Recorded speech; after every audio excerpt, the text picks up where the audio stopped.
Greetings and welcome back to the Old Ways Rising Farm YouTube channel, where today we're going to do a video that's very different from anything we've done on the channel, but that relates to everything we do on the channel. And I've thought about doing this video for quite some time, and I've been a little reluctant to do it, just because there's some hard things to talk about. Not because they're controversial. I'm going to completely avoid anything partisan politics in this video. But just because there's some things that are challenging, right? Challenging to think about. And specifically what I want to talk about here is where the world is, how it got here, and most importantly, what we can do to make things better.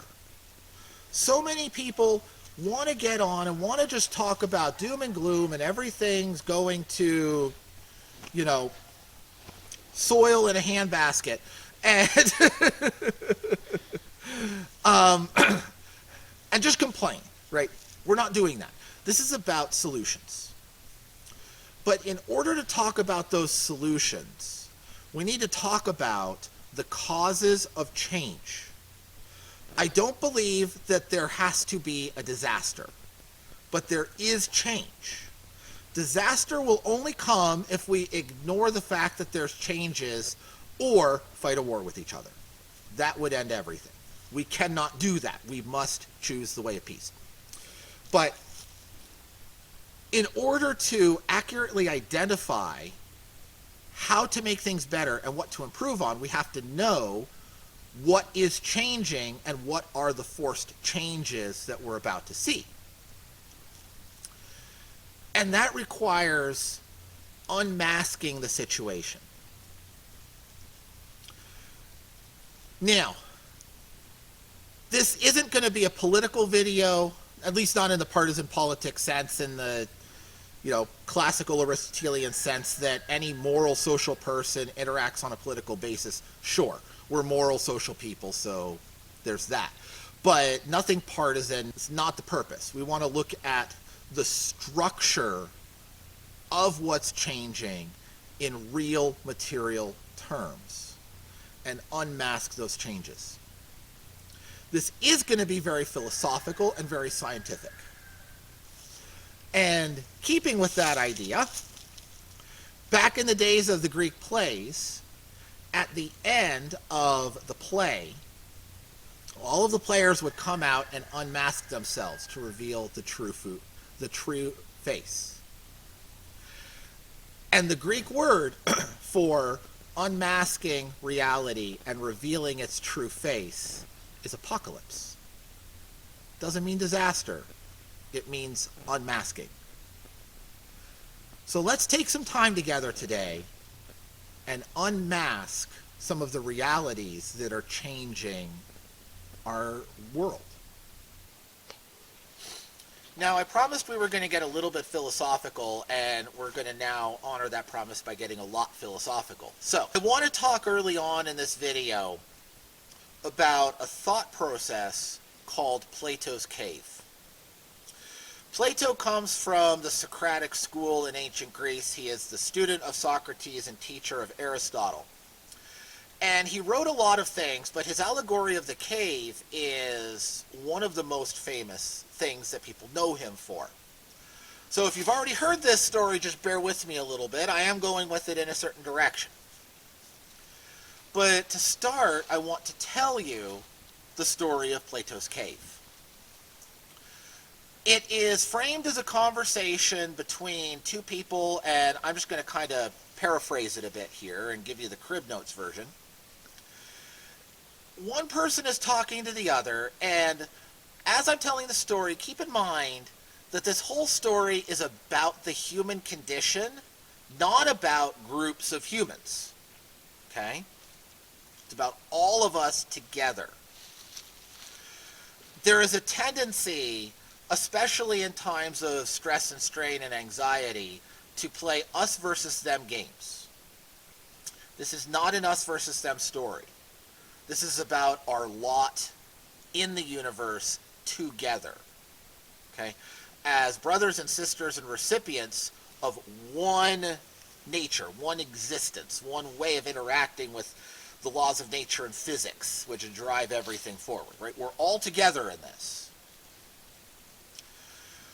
So the speaker addresses the listener and says, imagine a group of people that are prisoners in a cave. And they're prisoners and bound in such a way that they can only look ahead of them at the back wall of the cave. They can never look outside and see what's going around outside the mouth of the cave. But there is a goings-on outside the mouth of the cave. People are out there going to and from the market. They're carrying torches and amphorae, having conversations and going about their daily lives. And as they do, they cast shadows on the back wall of the cave that the prisoners can see, even though they can't see the actual people that are making the shadows. And as the people talk, the voices enter the cave and reflect off the wall as echo. And again, the prisoners perceive the echo as real, because they have never in their life been outside of this cave. They've been prisoners from birth. So their entire existence is one of echo and shadow. So they believe that echo and shadow is existence. And they've had all their conversations. They talk about the echoes and shadows as though they're real. They understand themselves in relationship with the echo and shadow, but have no relationship with what's outside.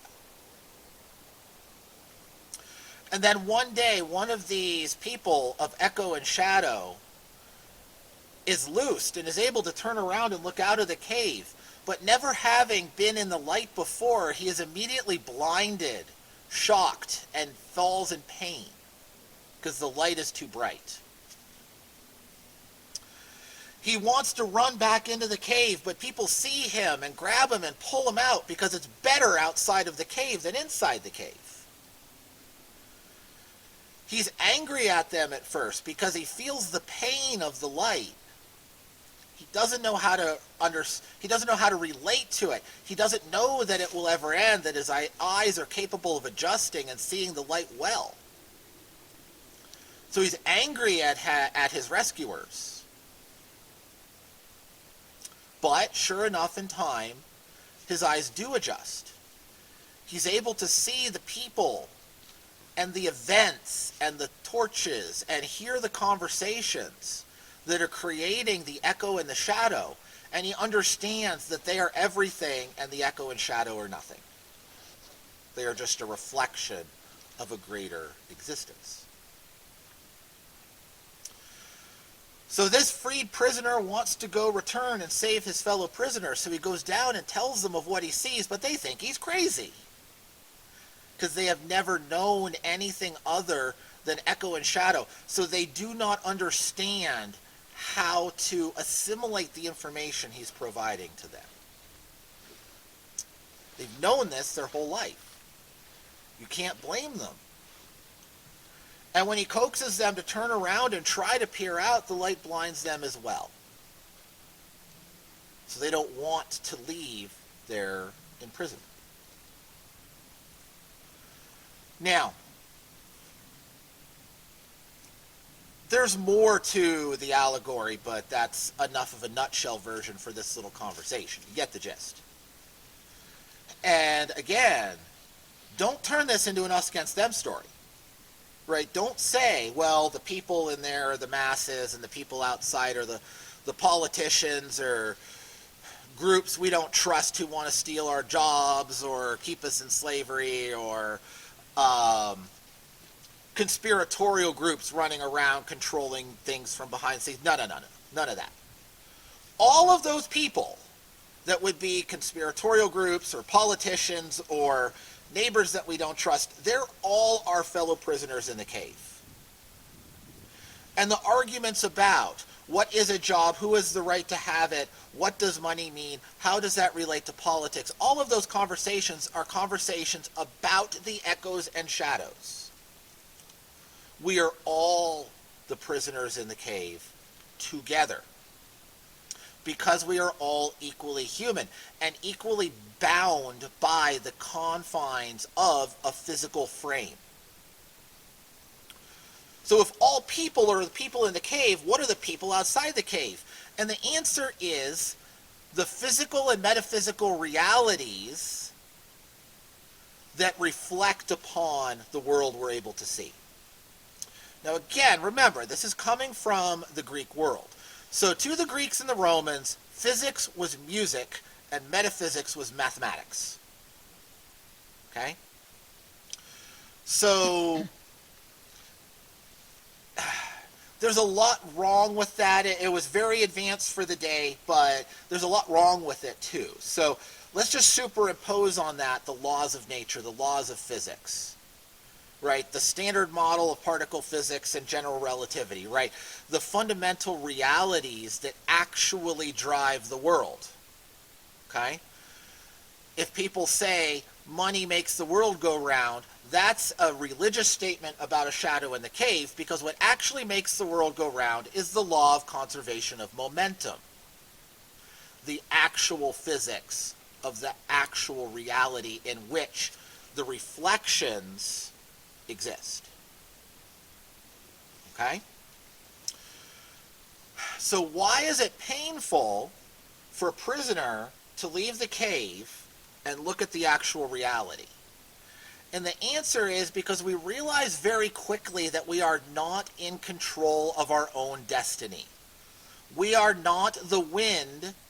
We are the tumbleweed moved by the wind without control over where the wind blows or where it comes from. And that hurts human pride really, really badly. Okay? It is much more comfortable for most people to want to flee back into the dark, cozy confines of that cave and invent another conspiratorial group who's actually in control and who we can be mad at, because if we can find a person to be mad at, then we can punish them for what they did to hurt us and we can go back to the way we liked it and return to watching the shadows and listening to the comfortable echoes. But if we come out and we realize that in truth, all of human societies have been swept along by the existence in which they're embedded, rather than driving the existence forward, then there's nobody to be mad at, nobody to punish, and we have to accept changes that we don't like. And that hurts. And I acknowledge that hurts. But to reflect on a teaching held by our Buddhist brothers and sisters, pain is inevitable because change is inevitable. What's not inevitable is suffering.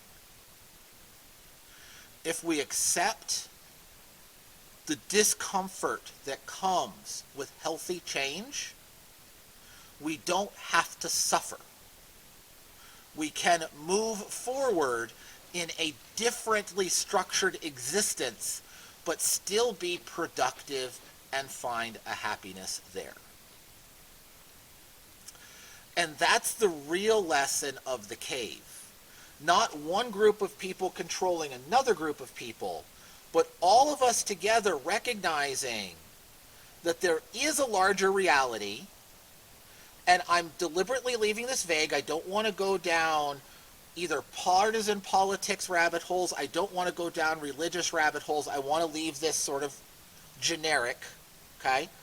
But we can acknowledge together that there is a larger reality that is greater than any of us, and that reality is changing.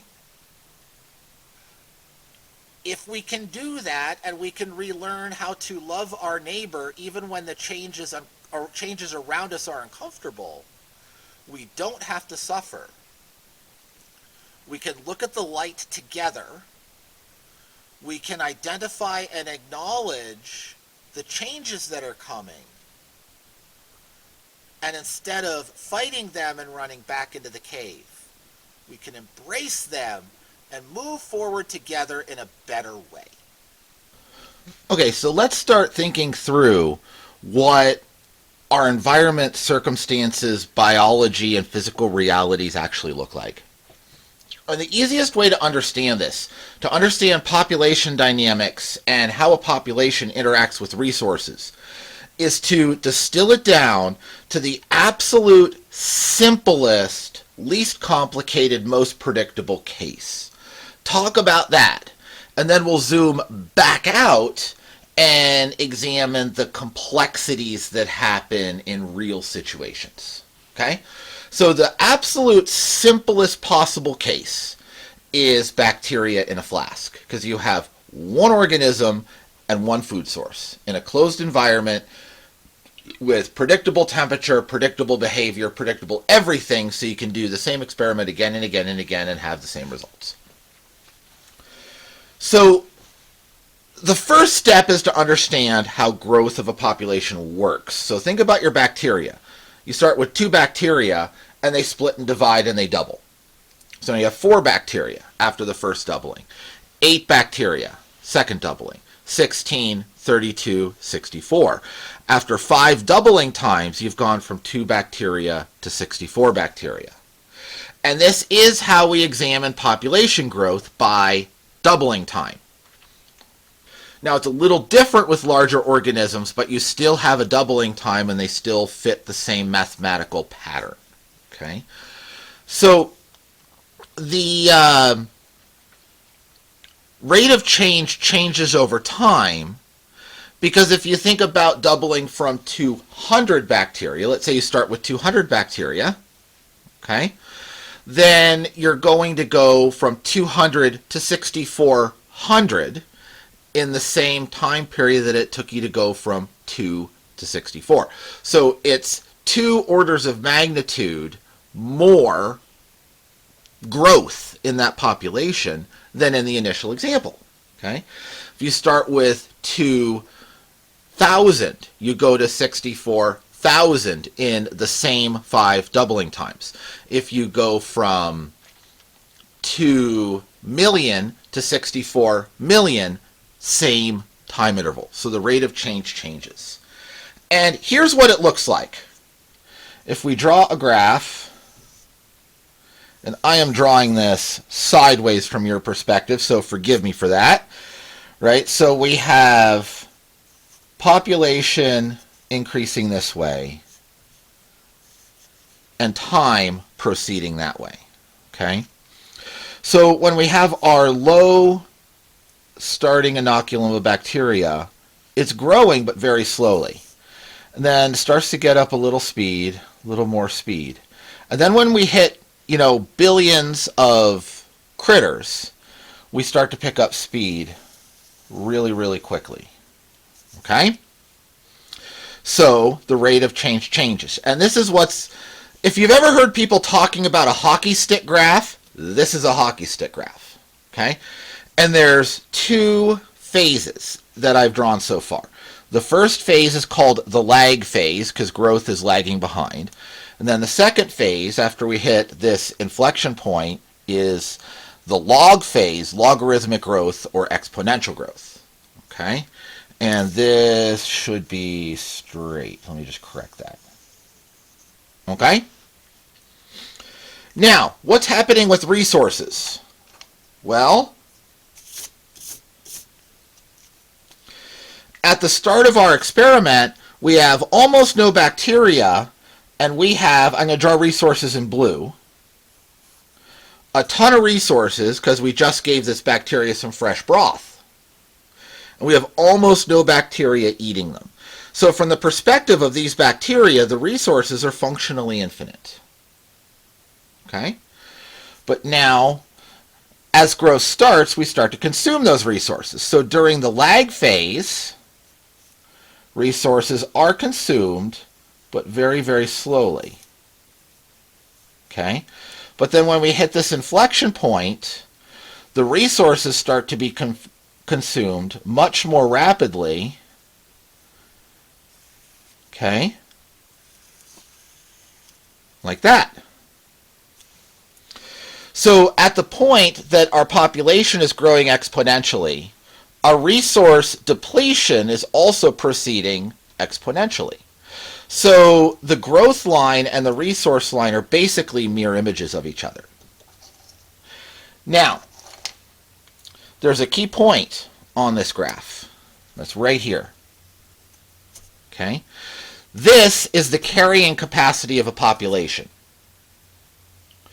So if we zoom out for a second, like I said, we're going to zoom in and out. So if we're just looking at a group of bacteria in a sealed flask with finite resources that are non-renewable, there is no carrying capacity. Okay? But if we're looking at this and looking at this same mathematics as it applies to a population in the wild, that is the point of no return. You recognize the point of no return by the point of maximum growth. So when your bacteria are, or your population in general, is the happiest, is excelling, growing, consuming at its fastest rate, that is the point of no return. Okay?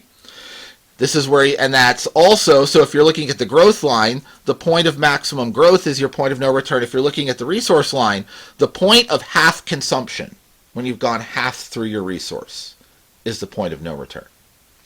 Okay? Now, again, zooming out and looking at, like, if this is squirrels. Squirrels have predators. Okay? So your squirrels, as their line comes up, the predator's line comes up, and they start to control the squirrel population. Okay? So the predators start to diminish the growth. Now, as the squirrel population comes down, the predators come down, so then the squirrel population can go up again. The predators come up again and control the squirrel population, right? So you get this wobble called a dynamic equilibrium. Okay?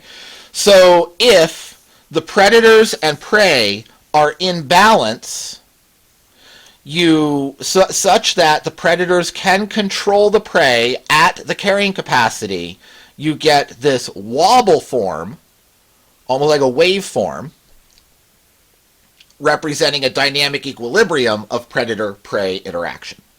This is why your small game populations and birds and all of those things have this cycle, right? The 11-year rough grouse cycle. You know, squirrels, I'm not sure exactly what their cycle is, but they definitely cycle. Rabbits definitely cycle. Lemmings famously cycle.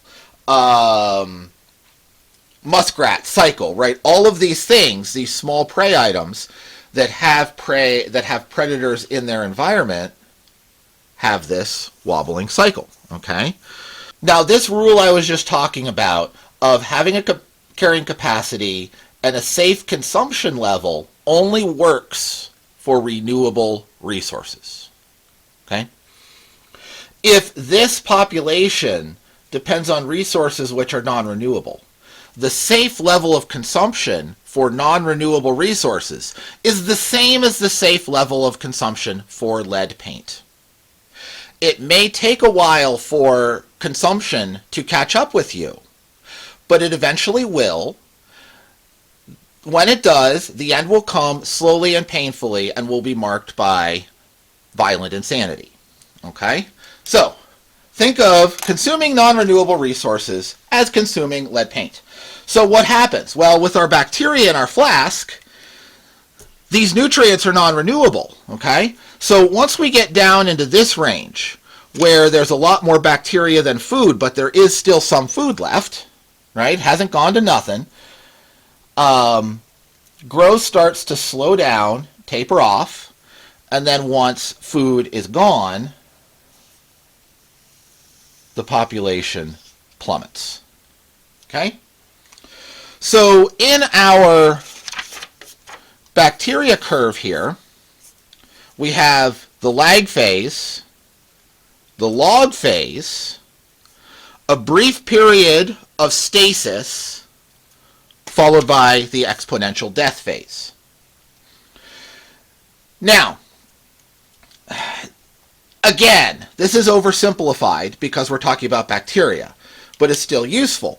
If we look at an organism in the real world where you have consumption of a renewable resource but don't have a predator, So say like gypsy moths, or gypsy moths are a great example, right? Gypsy moths are an invasive species. They're introduced. They're at a low level. Then they spike up. The oak trees die back. The gypsy moths die back after the oak trees are gone. Then the gypsy moths are low again. Oak trees regenerate. Once we have enough oak trees, we have another gypsy moth spike, comes back down, and so on and so forth. And it's almost like a heartbeat through time. Okay? This is a consuming organism that is not in balance with a predator. Okay, and we see this pattern. That's a very real pattern that we see a lot of the time in nature. But if we have non-renewable resources, we go into exponential death or exponential decline. Okay? In bacteria, they're going to die because they have absolutely no food, and at this point the experiment is done and we put them in the autoclave. Right? So in wild populations, in real populations that do this, you can have more things going on other than just the organisms are dying off, right? So the stress of being up at the stasis plateau here, okay, will cause reduced reproductive rates, increased doubling time, more organisms will fail to reproduce ever in their lifetime. Like coyotes are a good example of that. When coyotes completely fill the environment, the dispersing young have about a 90% fatality rate from fighting for territory that they will never be able to occupy. Okay? So there's more things going on than just organisms dying off. You can have population decline just because they fail to reproduce. Right? And then the ones which were alive here die somewhere over here. They didn't reproduce, so population keeps going down. Okay? So we recognize this as the point of maximum consumption, maximum population growth. We recognize this as the point where population growth begins to taper. Okay? And then once you get into population decline, you know you're in the exponential decline phase of this graph. Now, what's this look like in time? Right? I'm just kind of leaving this very generic. So,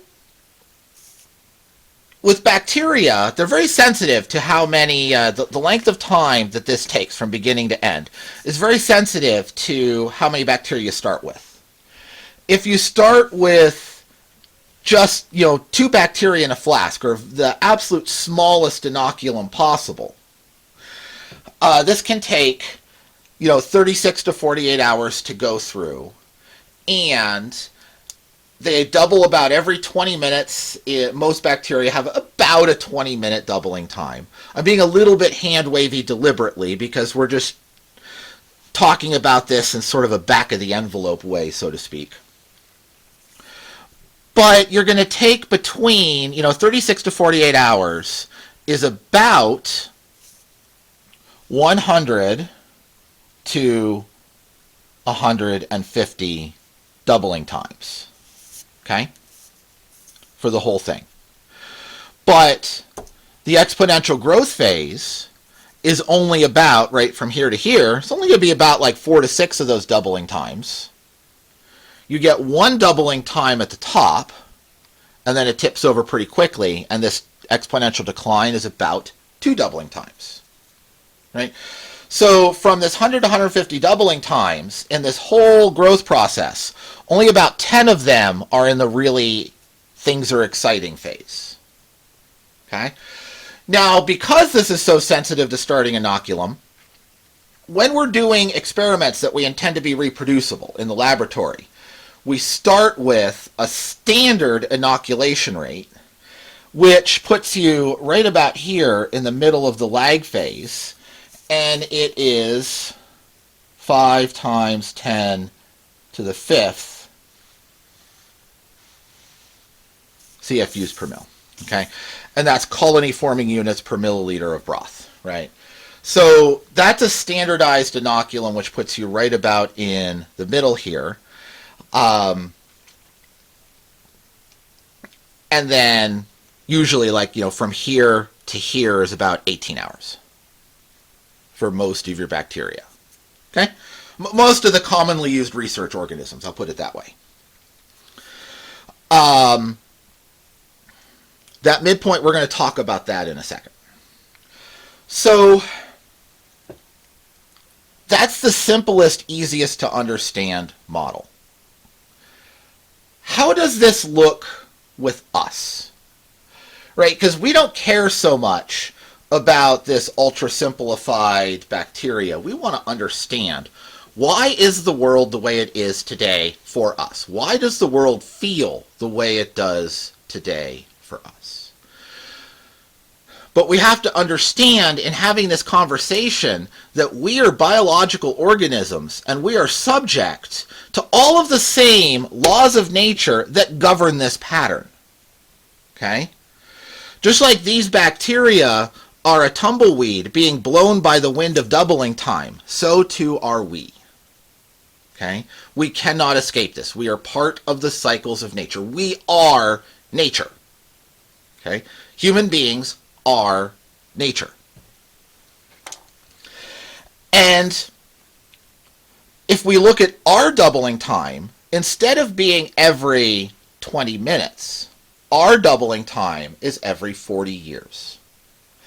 As an average across time, the human population doubling time is about 40 years. Okay? So how do we scale this? If we pick the larger number, because it is complicated, right? If you have a black plague and it kills off half the population, you lost a doubling time, right? If you have a war and it kills off half the population, or a drought and it kills off 2/3 or 3/4 of the population, you lose doubling times. And in the recent history of humanity, there have been many such events. So it makes sense to go with the slightly larger number here. Okay? So if we have 150 doubling times, about at a 40-year per time interval, we would expect for humans this whole process to take place in about a 6,000-year time frame. Okay? Is there reason to assume that we could rationally start a new interval of human history on a 6,000-year time frame? Yes, there is. That's about the beginning of the Bronze Age. Okay? And I'm looking at the Mediterranean cultures to anchor this conversation, not from any sense of them being superior to any other culture in the world, but from a sense of those are the cultures which blew the roof off the reproductive rate, went to age of sail, and went and conquered everybody, right? So the age of post-conquest in which we live traces all the way back to its point of origin in the Bronze Age cultures of the Mediterranean. If it had been Native American cultures that blew the roof off the reproduction rate, developed an age of sail, and went over and colonized Europe, I would be talking about that history preferentially here, okay? But that's just why I'm having this conversation the way that I am, okay? So the Bronze Age in the Mediterranean culture starts around 6,000 years ago, so that makes sense. What would be the midpoint of this? Well, that would be around the Iron Age. What was the human population in the Iron Age?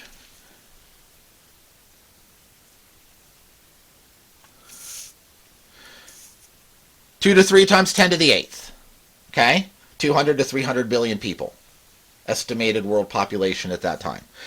Is this of similar enough scale to this to be worth continuing this conversation? Yes.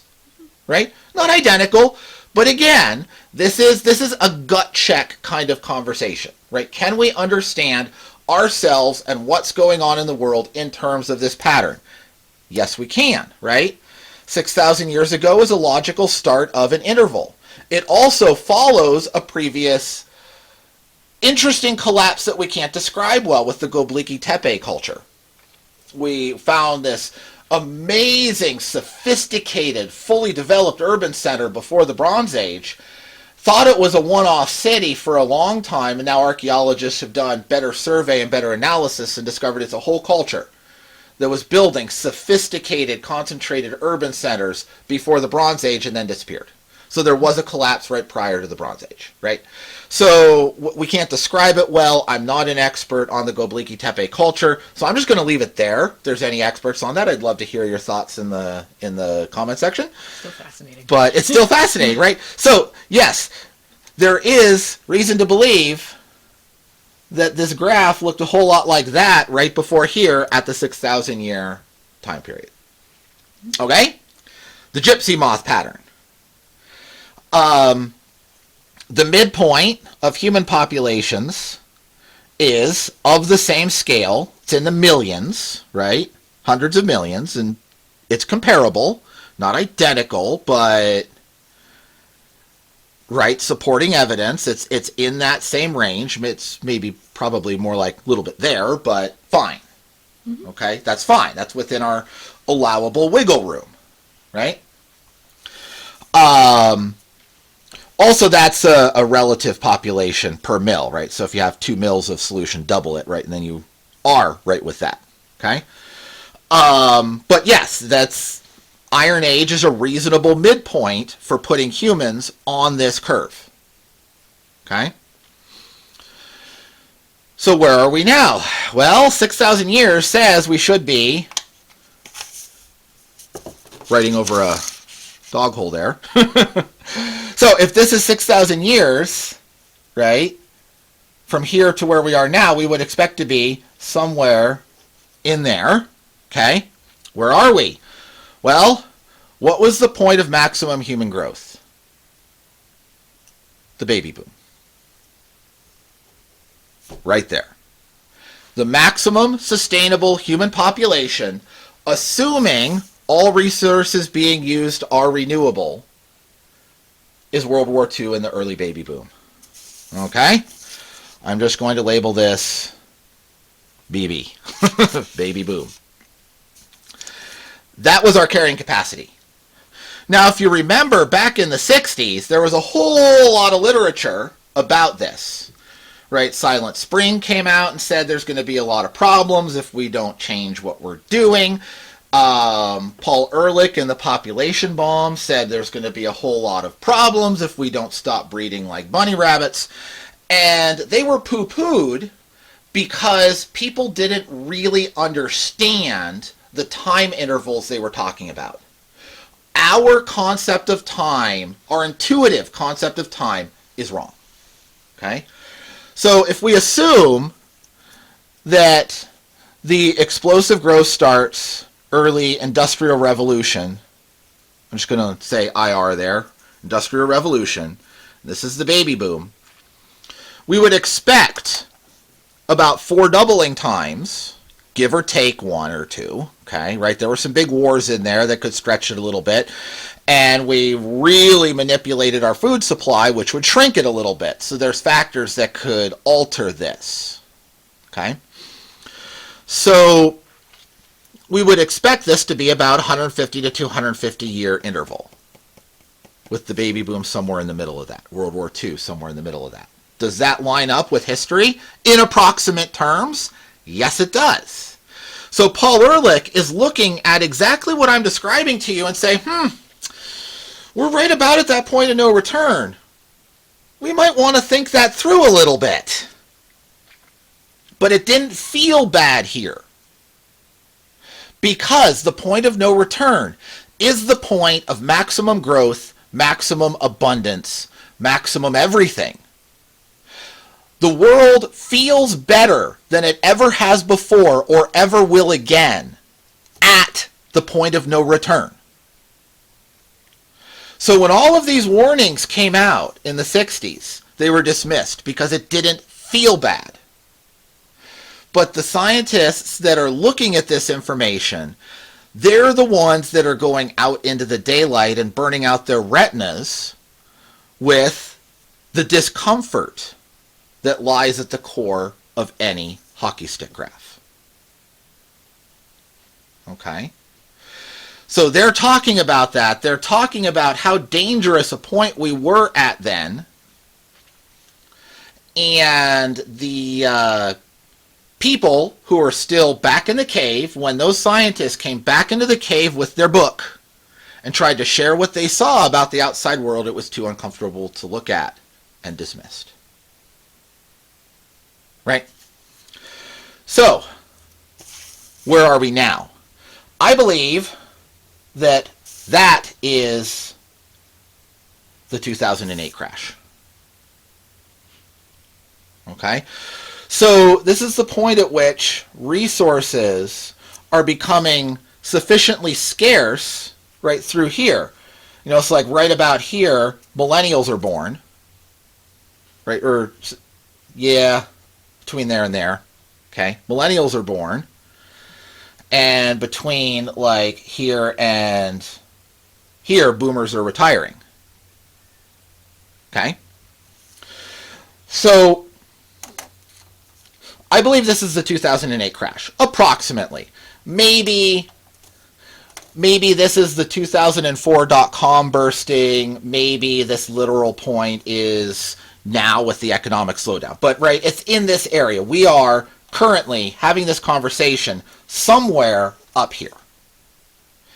You can't say with precision. And that's part of the problem with having this conversation, because you can't say anything with arbitrary precision. Right? It is too complicated. There are too many variables at work. Right?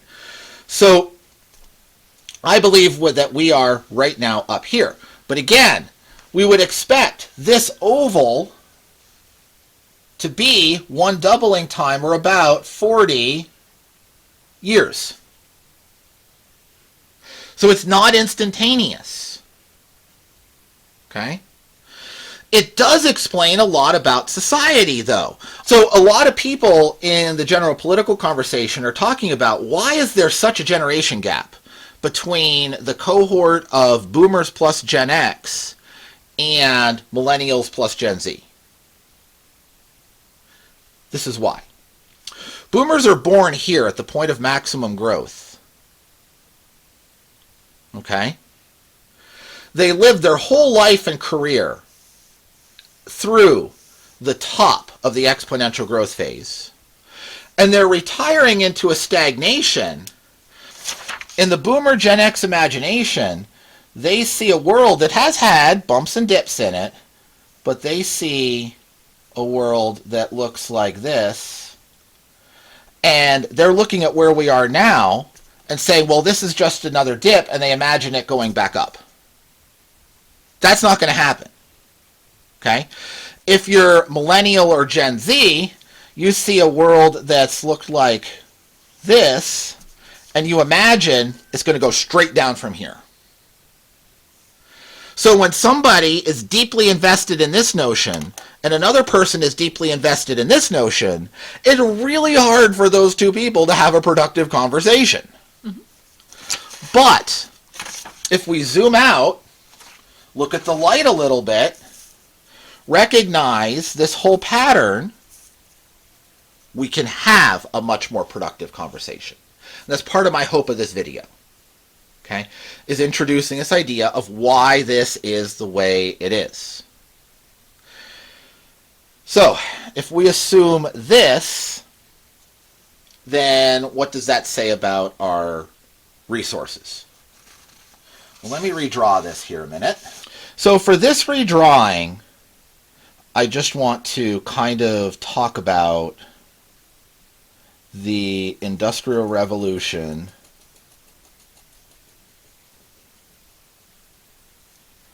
through where we're kind of going, right? So I'll mark, like right there,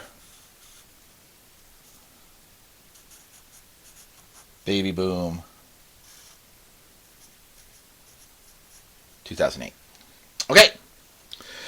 So, just to kind of think this through, right? What have our resources been doing?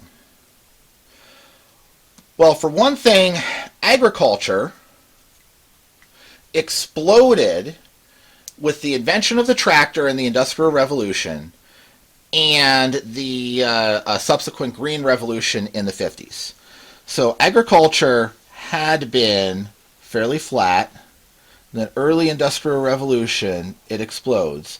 And it explodes again in the 50s, and then it slowly tapers off in the 90s.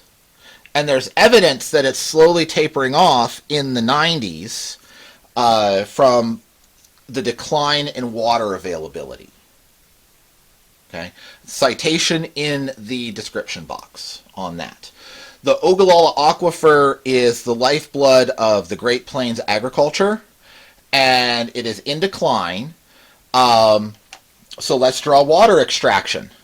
Okay, water extraction is very, very slow until we develop agriculture in the 50s. And then it peaks about the same time, and it's already in decline. Okay? Phosphate fertilizer is following about this same line, by the way. Oil. About the same thing as that. It hasn't started to decline yet. However, think about how we're managing our oil. So back here in the early Industrial Revolution, we were digging wells that were dug literally by hand. And you could put a hand pump in them and pump oil out with a hand pump. There's actually still a guy in western Pennsylvania who has one of those old hand pump wells, and when he needs to pay, he's retired, but when he needs to pay his taxes, he hand pumps a couple of barrels of oil and sells them. Right? It was that easy. It was that close to the surface, and it was that easy.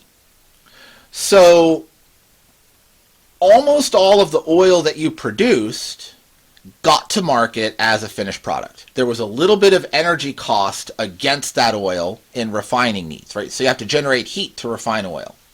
And you have to burn some oil in order to generate that heat. So some of the oil is self-consuming, right, in a way. Some of the oil supply is self-consuming.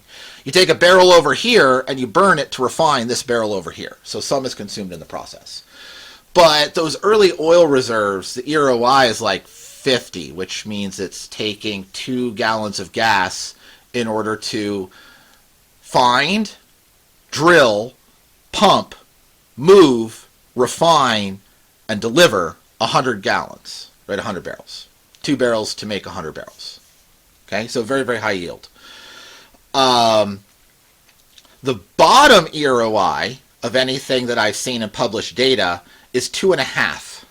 So it's the reverse of that. You only get a couple % in surplus. And that bottom number is ethanol, right? Ethanol made from cereal grains.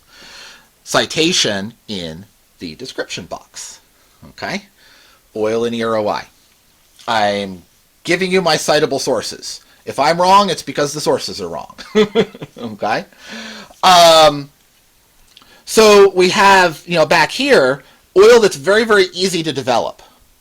Now, because world demand is so high, and oil is a world reserve, you might not like that fact, but it just is, right? So if we were to do the very anti-capitalist thing of nationalizing our oil and prevent export of any U.S. oil, okay, if we were to actually do that, it wouldn't impact the price of oil much because it's a world supply. So if we're drilling and using all of our own, then we're not buying it from the world market. But that world market is still going to be, that world market oil is still going to be produced and delivered and bought by somebody. Okay? So it doesn't matter who uses which barrel. It's all one big pot.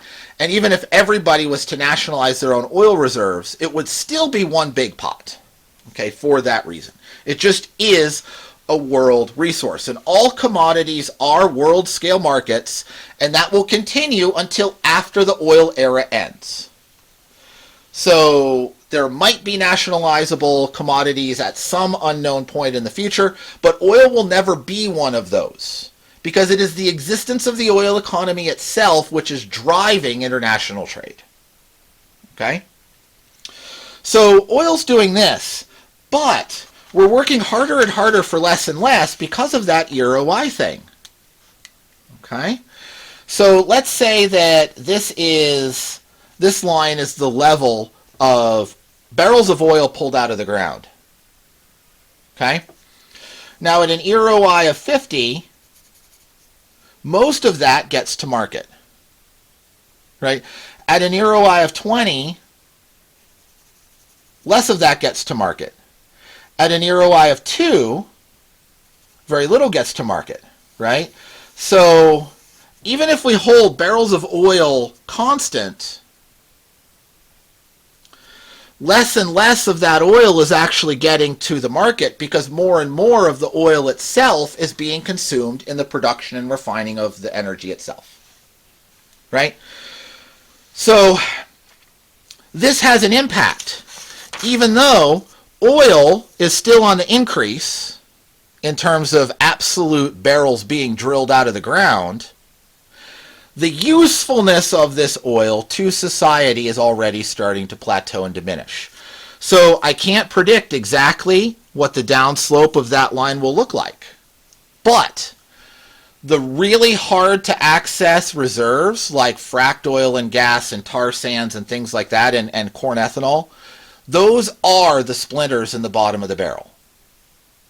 And the fact that we're producing splinters from the bottom of the barrel and excited about it tells you that this doesn't have a whole lot of future.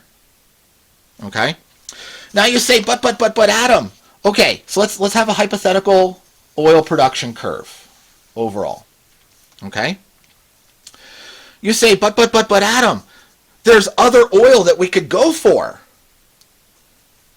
Well, let's say we discover some new oil that shifts this, but it doesn't change this substantially. Let's put some real numbers on that. A lot of people like to talk about Arctic National Wildlife Reserve. Okay? ANWR. How many barrels of oil are available in ANWR? The answer,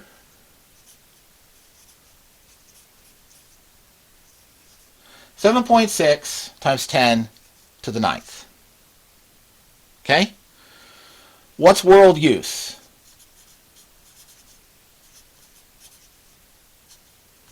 The answer is 1 times 10 to the 8th barrels per day. How much oil is available in ANWR? If we had magic spaceship technology that could go and beam it out of the ground and drop it in a silo for us tomorrow.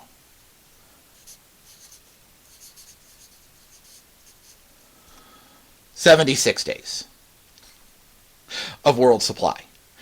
And again, let's hypothetically say, well, we nationalize that oil so that nobody else can have it. Would it last a little longer in the U.S.?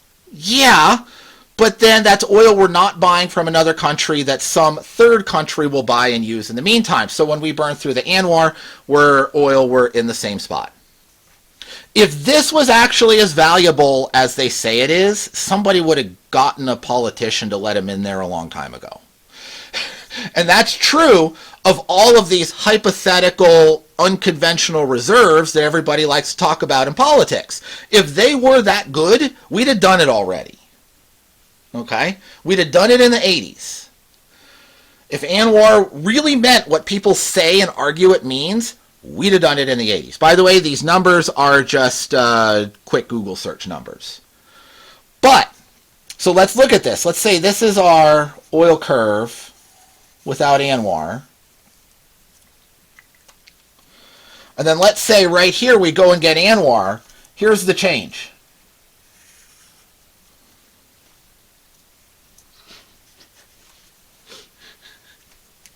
Okay? So, for this little brief period of time, yes, it will have an impact. But this is not a lasting impact on the overall trajectory of society. Okay? So that's oil. Metals. Well, copper, we started producing copper. There was a big spike in the early Industrial Revolution, and then it tapered off. So that's U.S. copper. Okay? Iron did about the same thing, but it lasted a little longer into the 70s.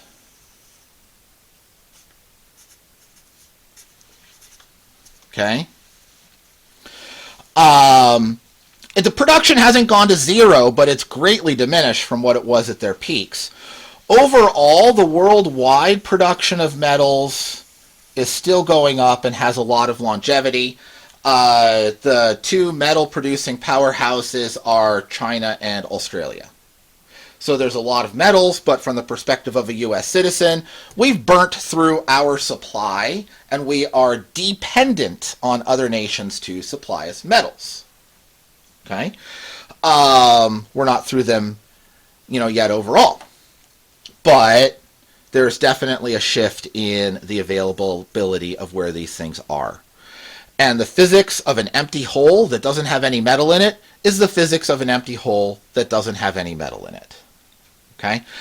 And what we're seeing now, the reason that we're seeing this taper and why it feels like things just aren't working the way they used to up here is because they're not the way they used to. Right? Oil we're getting at the splitters in the bottom of the barrel. Metals we're forced to import rather than having domestic supply. Agriculture has tapered off and is no longer increasing. We're spending more and more money and more time doing research in order to maintain the current production levels and not backslide. But it is stagnant. Okay? Water, extractable water, fossil water. And by the way, this is tracing fossil water. The Ogallala Aquifer, the paper that I'm citing for this part of the conversation in the description box, is a fossil water reserve. That water was deposited during the Ice Age when the Great Plains were much wetter than they currently are. And in modern times, those aquifers do not recharge at any meaningful level. There's a small percentage recharge, but it's not even close to what we're extracting. But it's actually worse than that, because if we stopped extracting, the wells that have already gone dry will not refill because they're a clay geology, and that clay is dependent on hydraulic pressure to maintain void space that water is capable of occupying. So when they go dry, they collapse, they become water impervious, and cannot refill ever. And that aquifer will not be able to rebuild itself until another few feet of sand erodes off of the Rocky Mountains and a new aquifer builds on top of the extinct one. Again, non-renewable resources. The safe consumption level of a non-renewable resource is the same as the safe consumption level of lead paint. It takes a long time to catch up with you, but when it does, it's a slow, painful end marked by violent insanity. Now, as I said in the beginning, we're going to talk about real solutions and things that we can do to make things better, right? But in order to have a good evaluation of how to make things better, we have to know where we're heading. And that's why we're taking this fairly sad detour, but we're not going to stay nihilistic, I promise. I'm going to break with the nihilistic millennial mold and be very positive in the end of this.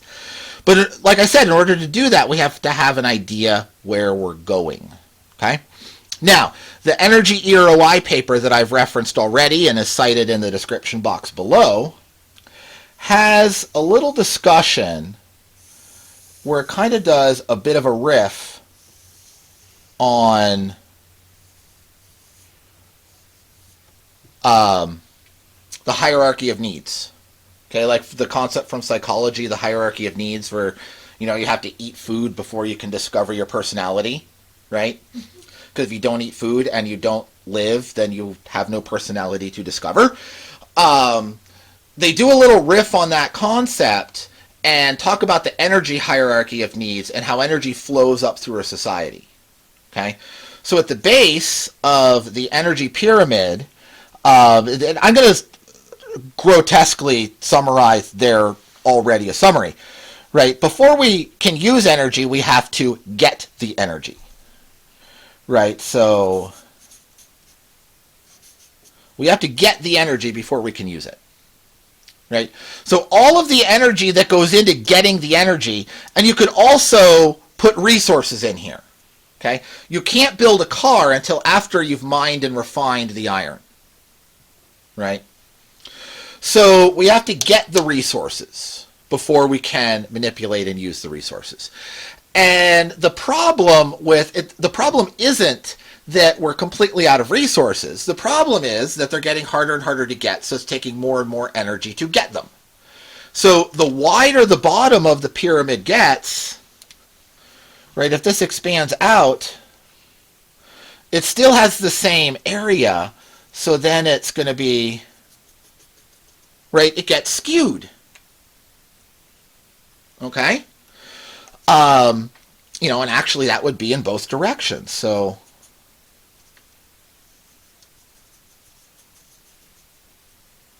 right?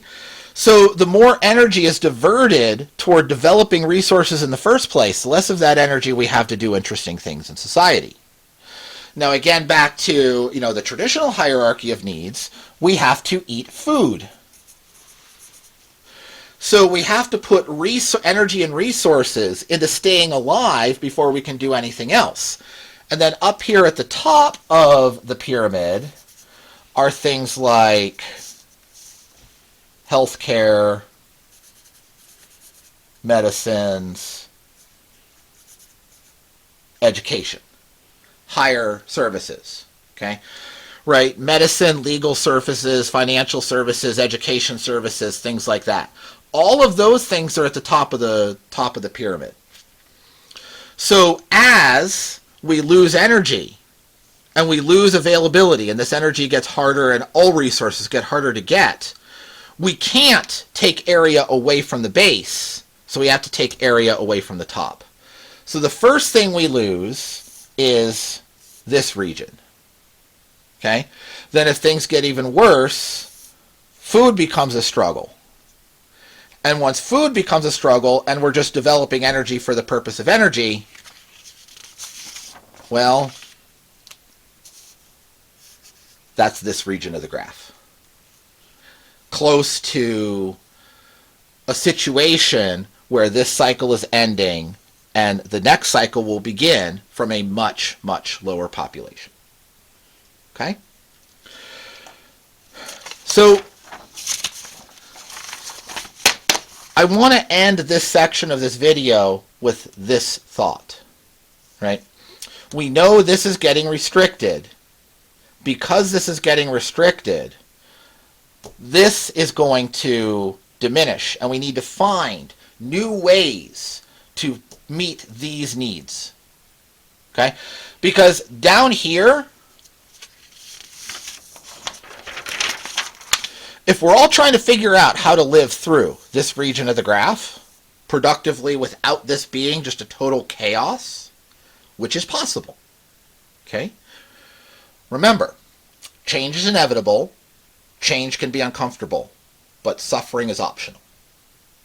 So we can make choices to acknowledge that this is happening and reduce suffering as we go through this transition, okay? We can willfully choose a different path that makes this easier. But we have to acknowledge that to do that, we need this. And the systems of education and medicine that work here won't work here. So we're in a situation where the systems and ways of conceiving of institutions that have worked since the Industrial Revolution are faltering and will soon not work.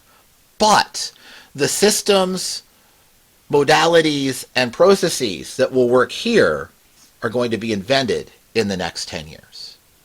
And that's where optimism comes in, because we have a chance to invent better things.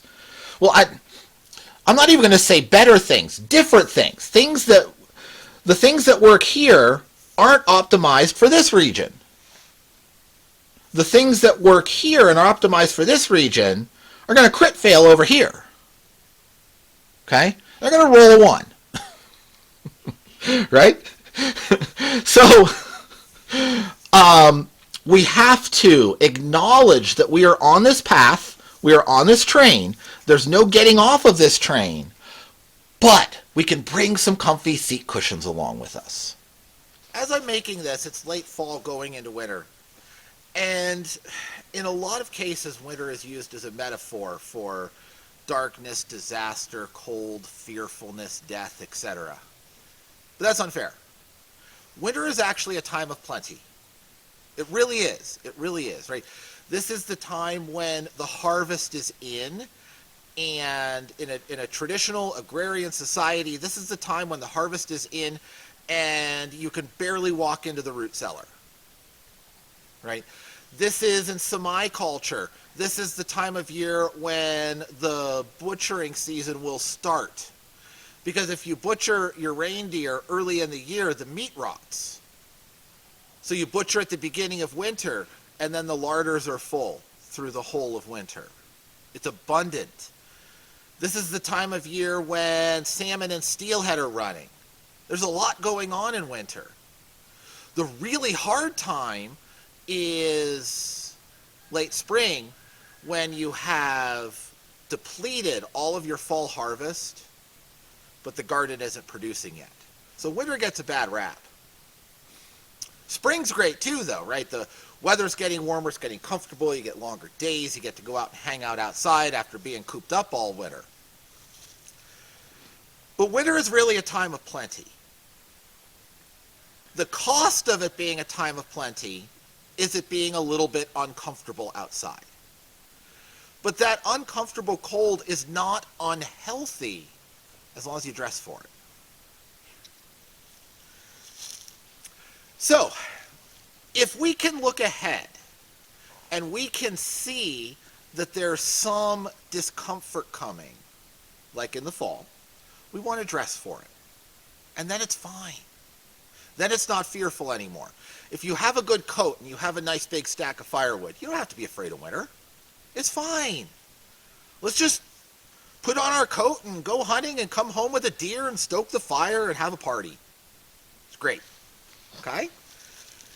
So, we don't have to be afraid of these things. And I know I've talked about a lot of things ending up to this point in this video, but I am genuinely optimistic about the future. I just think it's going to be different. When I like to, this is kind of a little bit tongue-in-cheek flippant, but when I see how things are progressing, right, we know that we're running out of a lot of resources. We know that we're going to have diminished energy supplies. So think about, like, things that conserve resources and energy are going to proliferate. And things that consume more energy than they save are going to diminish. So I kind of flippantly, tongue-in-cheek, like to talk about imagining a future where we all go into town to buy a new cell phone on our horse. Right? Because a car consumes more energy than it saves, but a cell phone saves vast amount of energy relative to getting in your car and going somewhere. Right? So that's how I imagine things. Now that's non-literal, right? That's very non-literal. But it's a commentary on the overall trajectory, and that's not a bad image. In some ways, it's a very nice image. Okay? So what can we do to, like, make sure that we have a nice warm coat? How can we get ready? And I have some thoughts on this that I want to share. I have quite a few thoughts on this that I want to share. And I want to organize them into kind of like 3 categories. Things that you can do all by yourself. Right? You, yourself, and you in a closet with nobody else around can do the first things. And the second set of things you can do with your friends. And then the last set of things are big picture, would require some political will to move. But, you know, again, in keeping with keeping this video neutral, they're not partisan. They're not partisan things. They're not bad guys versus good guys. There's some things that we could do together to all put our coat on and have nice, warm, cozy coats for winter. And then go through winter as a not unpleasant season of abundant change rather than fearful change. And that's a big difference. So, the first thing you can do yourself is evaluate your life. Don't put anything in the comments on this. You don't have to out yourself on anything, but evaluate your life and identify any addictions that are holding you back. Any. And put them away. Move past those addictions. Because anything to which you are a slave will keep you anchored in the world that we're moving away from. And that can be devastating. Now, when I say addictions, beloved, there's Kitty coming. I think he needs some pets on the head. Just so he doesn't climb the tripod. When I say addictions and we talk about addictions, most people immediately think about chemical addictions and vice addictions. And of course, yes, do put those away. But there's a lot of non-vice categories to which people are addicted. Anything that triggers a dopamine happy response can become an addictive behavior, right? So virtual experience addictions are a big one that a lot of people talk about. Some people see that and kind of frown on it and think of it as a vice. I'm not presenting it here as a vice, just as a reality. If you get dopamine from scrolling TikTok or any, and I'm not dissing TikTok, right? We have a TikTok for Old Ways Rising Farm. But if that's a source of dopamine that keeps you unproductive, then a healthy activity that you could learn from, go to our TikTok. You learn a lot about plants. But if you need to go cook dinner, put down the Old Ways Rising Farm TikTok, right? Put it down. If you can't put it down, then it has gone from a healthy learning activity to an addictive behavior, right? So that's an example. Another example that even fewer people think about is money. Earning, holding, and spending money is an addictive behavior for many people, right? You get money. We have been trained from birth to venerate money to the point of near worship.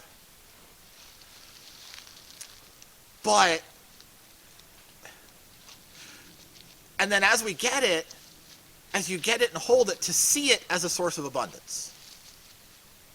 When you hold a source of abundance, you get dopamine. I have deliberately avoided talking about finance, money stuff in this video because I see it as just a shadow on the wall, okay? I am not a finance guy. I am not a financial advisor. I don't understand it. I get nauseous when I have to think about money too much, right? It's a social contract that has been forced upon us without us having the ability to choose to sign that contract, okay?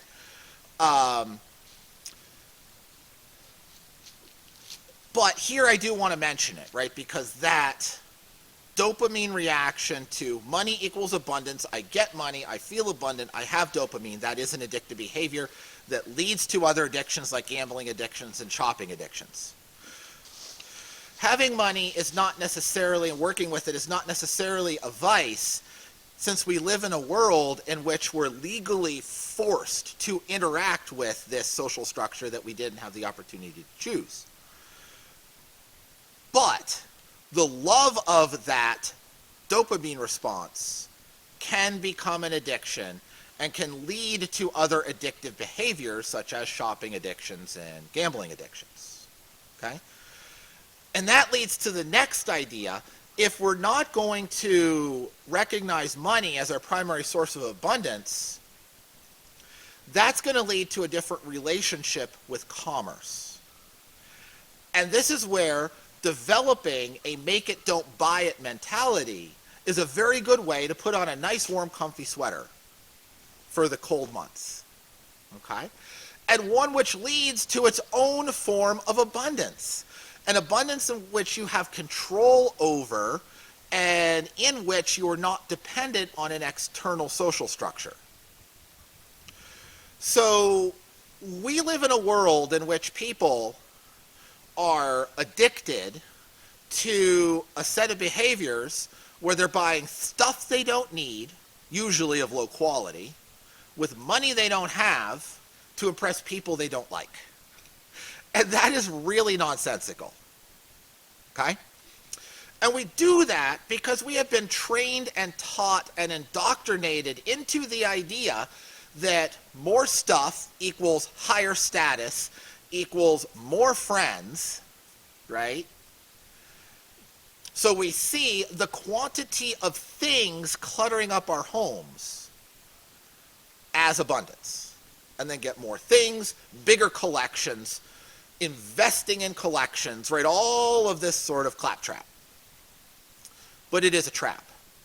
Because the things that you own end up owning you. Right, again, I haven't gone deep religious in any of this, but there's a teaching in the Christian Bible that you cannot serve two masters. Because eventually you will learn to love one and hate the other. And that passage is specifically talking about the love of an addiction to money. If you love it, then you will hate other things that are more important. Because that money and the things you've bought with it and what all of that represents in your mind becomes the God that you worship. And that has become so pervasive in our culture that we live in a cult of money. Right? Complete with theological statements such as money makes the world go round. No. The conservation of momentum makes the world go round. Right? That is fundamentally a theological statement, not a practical or logical one.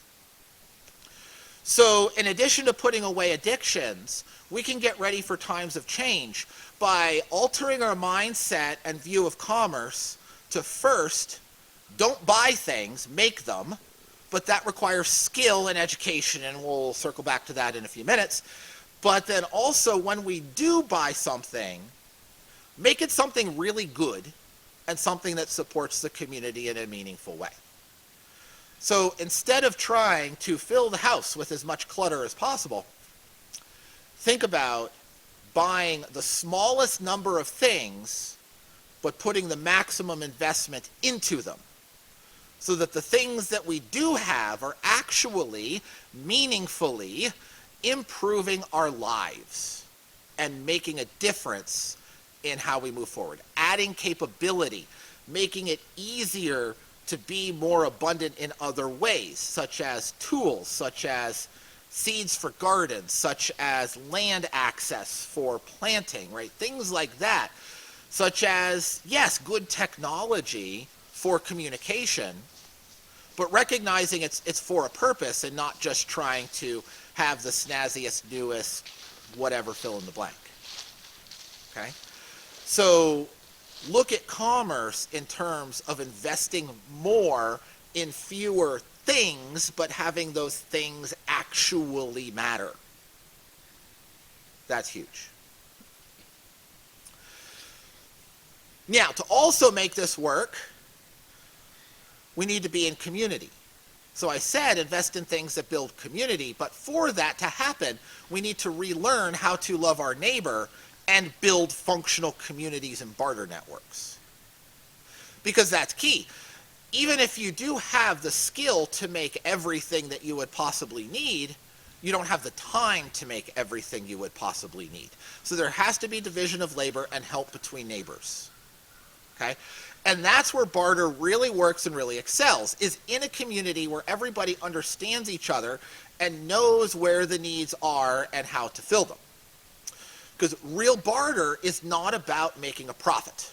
Real barter is about making everybody okay. And if you look at societies in which barter is dominant, they are always, the barter relationships are always preceded by a gifting and reciprocity culture. So the gifting comes first, barter comes second, and at the ending of both the gifting and the barter, everybody has what they need. And that's the goal, to make sure everybody has what they need, not to get the best trade and accumulate wealth. Okay? It is very different from how we perceive trade today. But real barter is not about making a profit. It's about making everybody okay. Real barter, there is no such thing as fair market value. Put that out of your mind. If you're thinking about barter, put fair market value out of your mind. Trade is a good trade if everybody is equally and fairly a little bit better situated at the end of the trade. So what is worth trading today might be completely worthless next month. And what's worthless today might be really important next year. But you only know those things if you're in community with the people with whom you are trading. Okay? Now, I don't have high expectations for the current system of ledger currency and finance and all of that. I don't think it has a whole lot of future in the world that's coming, at least not in its current form.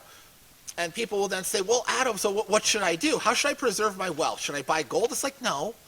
You should stop thinking about preserving your wealth. That's not the right question. What you should be thinking about is, and that's why I have no financial advice for you, because preserving wealth is a financial question, and I'm not the guy to talk to about that. I think it's a dumb idea to begin with, right? But if you buy gold, don't ever expect to barter it with me. Because the people who have not put down their addiction to money are going to see gold in that world as the last hit of dopamine that's going to be accessible to them, and they will kill for that. So if I have gold on the property, I have a target on my back with respect to those people. So I see gold as a commodity with negative value to me. It's not to everybody, but it is to me. So this is like part of that conversation on barter and knowing your people. So if you have people in your community that do love gold, then yeah, maybe that's worth something. But if you're bartering with me, don't invest in gold. Invest in something I'm going to want. And how do you know what I'm going to want? By being in community with me and knowing what I work on. Right? So if we're in a post-monetary future, and you're coming to barter with me and you have a gold coin, I'm just going to kick you off the property because I won't allow that yellow garbage on my property. But if you have the last tube of epoxy that I might see, that I can make anything with, now you've got me over a barrel. Because I'm going to want that tube of epoxy. And I'll trade you a lot to get it. Because in my hands, with the things that I make, I can rehandle dozens of kitchen tools with that one tube of epoxy. And that actually meaningfully moves the ball forward and makes sure that my family's okay because we have kitchen tools, and your family's okay because I can trade you fixed kitchen tools to make sure that you're okay too, and can also prepare food. So that's a big deal. So those are things that we can do individually or in very small groups. The next thing that I want to talk about are things that we need to do together on a slightly larger scale, but still not things that require like major governmental action yet. And we need to start decentralizing key components of social services. So let's start talking about agriculture. We have evolved into a direction where more and more farmland is being owned and managed by less and less people in a smaller and smaller area. And we've been able to do that only because of the oil economy. Okay? Prior to the oil economy, there's a hinterland rule. So any urban center has to be fed by the hinterland immediately surrounding it within 100-kilometer distance. Okay? So if you look at why, it's because in an economy where horses are your primary mode of transportation, the horse will eat as many pounds of grain as it can pull in a 100-kilometer distance. So if you start with a full wagon being pulled by horses appropriate for that size of wagon, By the time you get to the village center, if the village is 100 miles away, or 100 kilometers away, by the time you get there, your wagon is exactly empty. So there's a hard physical limit on how large any particular urban center can grow. Okay? So here's the part you can do by yourself. Think realistically about where you're sitting and a 100-kilometer radius of that. If that 100-kilometer radius can feed everybody who's currently living within that 100-kilometer radius, you're okay.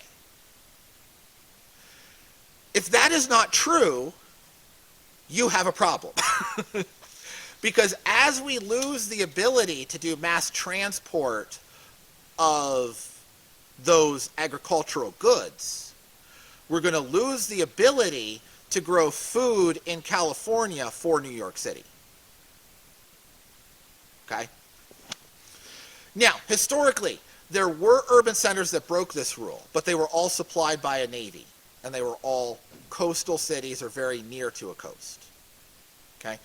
So Rome broke this rule, Constantinople broke this rule, London broke this rule, right? All of those centers broke this rule, but because of sails or rowers transporting food longer distance, because water transport is so much more efficient than land transport. So realistically, look within your area, within that 100-kilometer distance, and ask yourself, can this 100-kilometer circle feed everybody within it?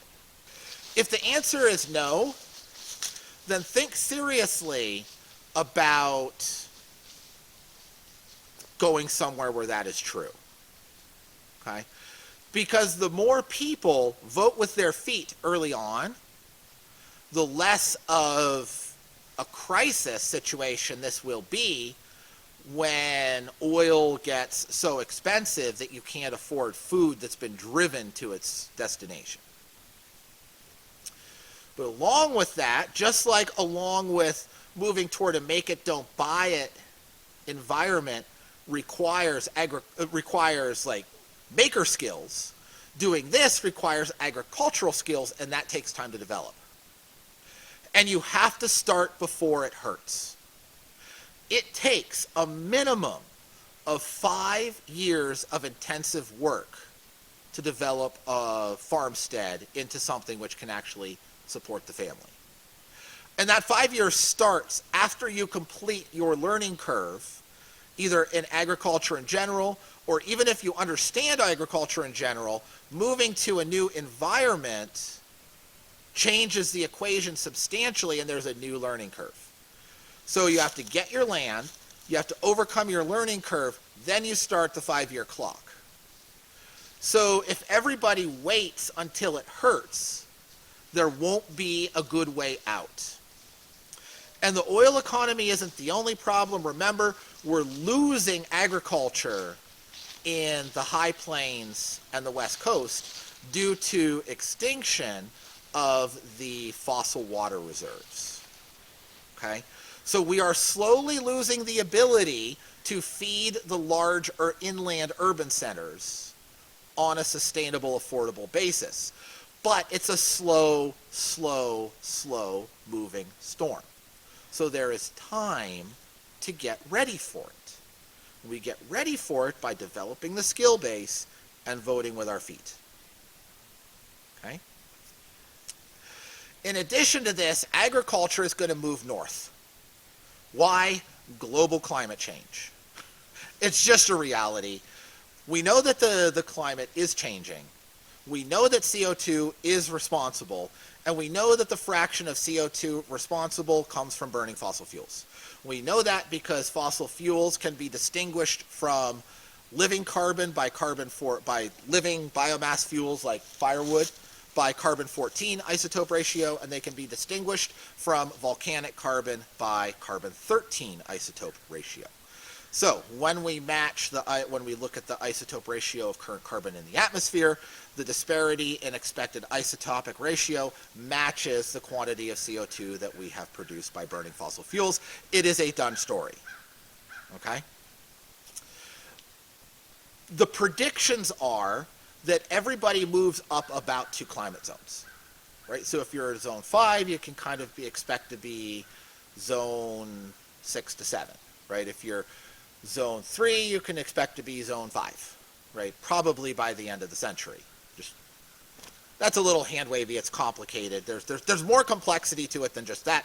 But this is just a rule of thumb, quick thought, right? So think about, if you want to stay in your location, think about what agriculture looks like 2 climate zones south of you, and start building for that.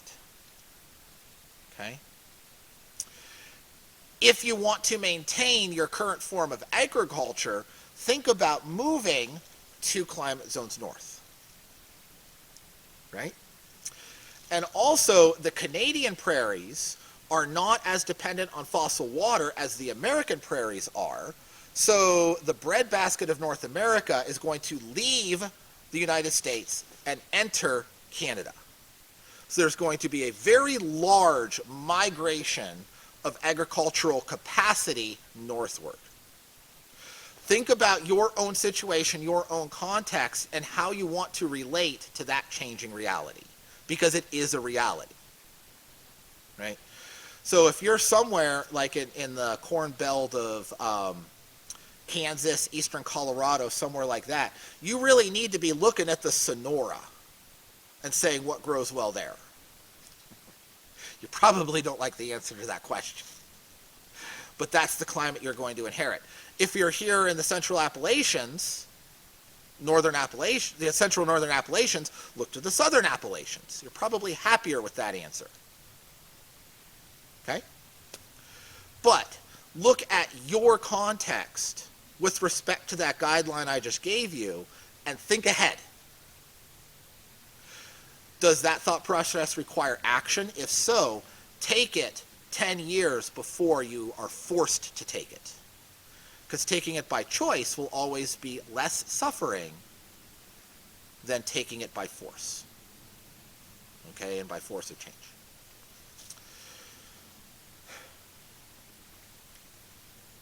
So we need to decentralize agriculture away from just these small, well, not small, but limited geographic areas shipping food everywhere in the world, and spread that back out across all of the hinterlands. We need to decentralize education, because everything I'm talking about requires education. And the barriers to higher education are high and getting higher, and that's a big problem. We have to decentralize education. And again, we have to do that as community, because education requires 2 things. It does not require a building. It does not require a .edu email address. It does not require a board of education. It requires a group of students in community with a group of teachers. And then education can happen. So the boarding school model of education has always had its flaws. Just ask any native person what they think about boarding schools. And it has always been, and where it wasn't flawed in the direction of being violent and abusive, it has been somewhat flawed in the direction of being very gatekeepery and difficult for everybody to access. And I'm saying this as somebody who has gone all the way through to a PhD. Right? I don't hate the system.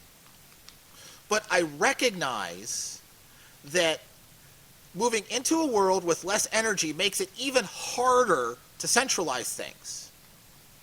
So we need to use our communication tools, because I don't think we lose all of our technology. It's just going to reassemble itself into different configurations. Right? So we need to take these communication tools that we have and really use them to bring communities together so that we have, and in-person works better than online, right? yes, I am a YouTuber. This is part of that, and online is definitely a good access to raw data, but you still need a community of students sitting in a room or on a log around the fire with a community of teachers exchanging ideas for education to work its best. So we have to decentralize education. The arguments against decentralizing education is that one of the very good things and beautiful things about like higher education or a boarding school model is that it brings people from all over together to interact with each other. And you discover that these people over there, like we have a tendency to think about areas we've never seen and people we've never met as kind of like, ugh, I don't know about that, there be dragons, right? And then when you put people together, it's like, oh wait, they're just people, they're not dragons. Right? It's cool. And that sort of interaction is very, very valuable at breaking down cliques and cults and political prejudices and things like that. And that's important. And if nobody ever leaves their community, you lose some of that. But you don't have to. If we sit down as a community of students and teachers that want to interact with each other in a different way, we can find ways to facilitate bringing people together in a decentralized model. I don't have all the answers for that. I just have the question. But I know that if we talk to each other openly about new ideas, that we can come up with new solutions. Okay? So that's a big and important one. As travel gets more difficult, because as travel gets more difficult because of the energy crunch that's coming, we're going to need to spread out and decentralize healthcare. And this is where we start getting into things that are going to require some help from like the big us. Pooling resources to fund a more disseminated model of medicine, where more common functions are available in more locations at a high level. It's going to require joint investment in research and technology, because you can't have a large MRI machine, in every country doctor's office. And you probably never will, but we can make that sort of technology a little cheaper and a little smaller by investing in better high temperature superconductors. That's a really key technology. There's nothing in physics that prevents the phenomenon of superconduction to being accessible at higher and higher temperatures, but we don't know how to access materials that actually do that. So the biggest cost in operating something like an MRI or its root technology, NMR, is the cryogenic supplies, the liquid helium and the liquid nitrogen that keep those magnets cold. But we do have magnets now that will operate in the liquid nitrogen range. And if we really dump money, do like a Manhattan project or a moon landing project, and dump that kind of resources onto finding better high temperature superconductors, I do believe we can make progress in that direction. And that's something that's absolutely worth investing in. But something like that does require, that is a group project. That is a large investment, pooling resources. That's not something that, a homeschool club can facilitate, right? So we do need help on that.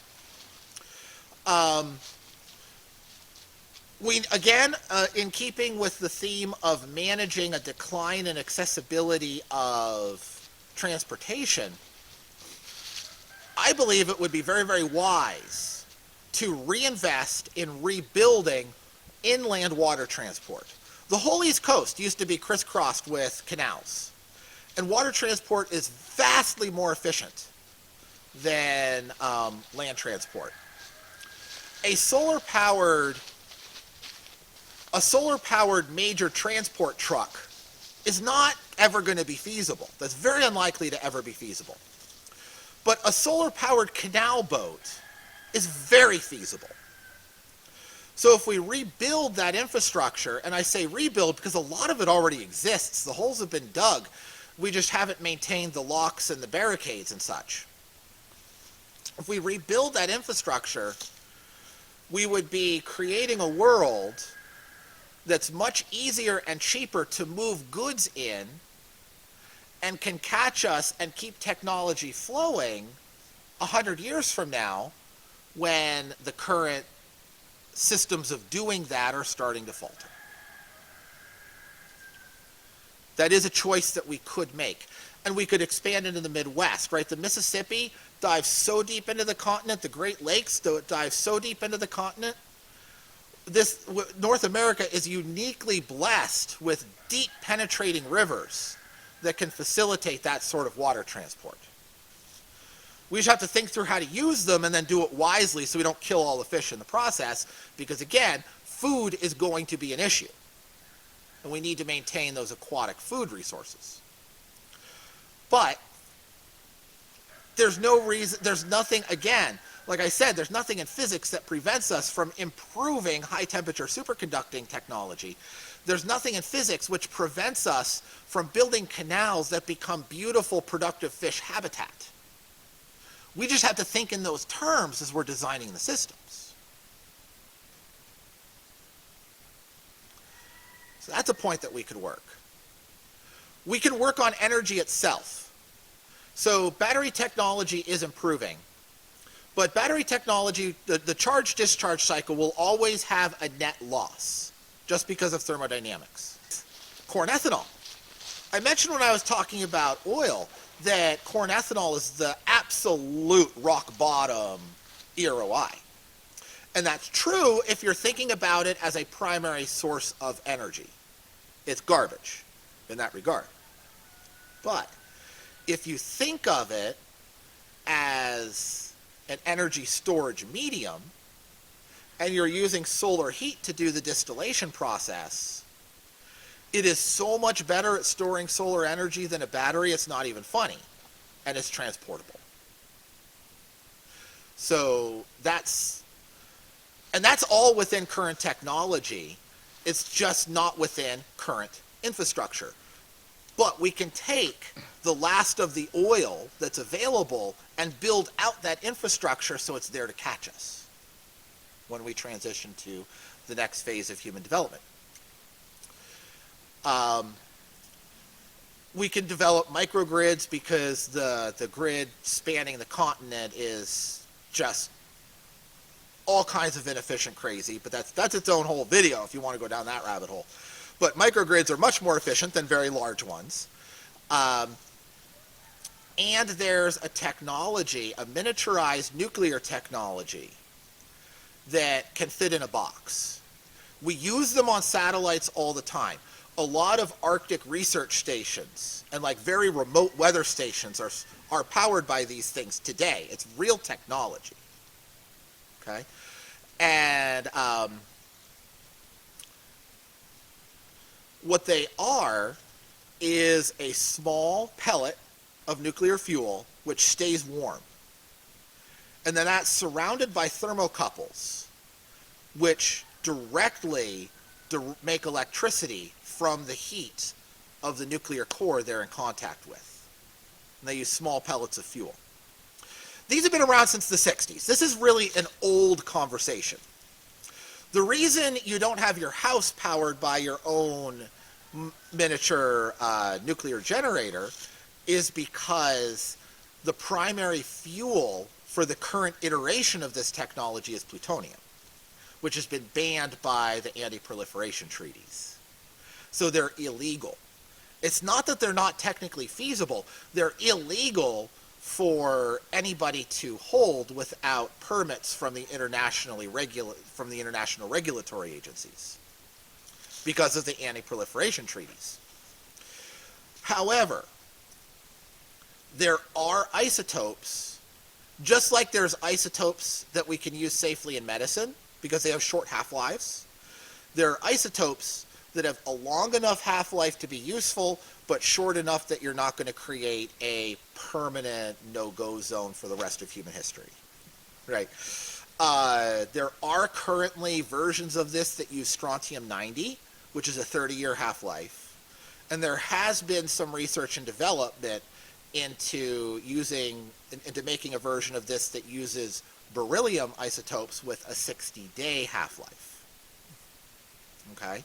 So there are ways to rescale the technology to use safer nuclear materials and have a battery that never runs out, but every once in a while you'd have to go take it somewhere and have the fuel core exchanged, right? But that is certainly something that is feasible and is within current technology. We would just have to decide as a people, and again, this is where it's the big we, because anything nuclear impacts the whole globe, right? But this is where we have to ask some big we questions about how best a technology like this could be implemented so that it's safe and you prevent unpleasant people from doing unpleasant things. I'll say it that way. Trying to think of algorithm-approved words. Right? So there certainly are answers that are very, very feasible at multiple scales and could be really nice warm sweaters for a transition period that is uncomfortable. Because I've called winter a period of abundance. But whether you agree with that or not, the path to spring does go through the middle of winter. In closing to this, there's a little poem that has been on my mind a lot for the last few years that I think really speaks to the cycles of the natural world in which we're embedded and human response to those cycles. It's simply called Ode. The author is a gentleman named O'Shaughnessy. It was late 1800s or early 1900s. I forget exactly when. It's got about 9 stanzas, but the first 3 are what everybody knows and talks about. And it goes like this. We are the music makers, and we are the dreamers of dreams, walking by lone sea breakers, and sitting by desolate streams, world losers and world forsakers, upon whom the pale moon gleams, but we are the movers and shakers of the world forever, it seems. With wonderful deathless ditties we built the world's great cities, and with a new story fashioned an empire's glory. One man with a dream at pleasure shall go on to conquer a crown, and 3 with a new song's measure can trample an empire down. O we of the ages lying in the long buried sands of the earth, fashioned Nineveh with our singing, and even Babel with our mirth, then overthrew them with prophesying to the old of the new world's worth. For each age is a dream that is dying, or one that is coming to birth. Have a blessed day.